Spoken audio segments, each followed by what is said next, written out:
Assalamualaikum. Okey, membalas komen. Kalau nak tambah gear ataupun tolak gear, kena lepas kaki dekat pedal ataupun tak. Untuk gear di CVT ataupun di CT ni, kita nak tambah gear tak perlu lepaskan kaki. Kita tambah je. Untuk tolak gear depend dengan situasi. Contoh kalau ada kereta depan, kita nak tekan brake, kita release lah.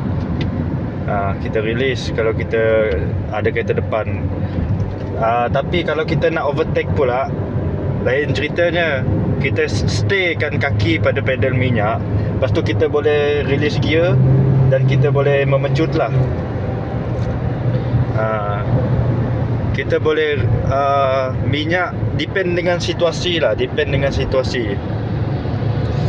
Kalau kita nak overtake, contoh lah, kita nak overtake, kita nak turunkan gear kan, staykan pedal minyak.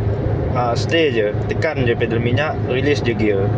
Tapi kalau kereta depan berhenti, kita nak berhenti juga, sama-sama nak berhenti, baru kita lepaskan minyak lah, tekan brake, lepas tu release gear.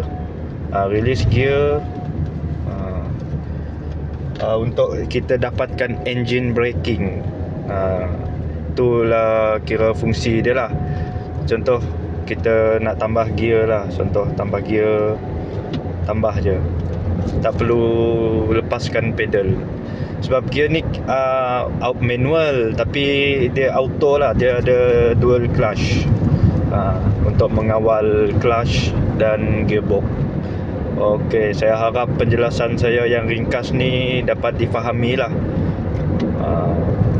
Assalamualaikum dan salam sejahtera.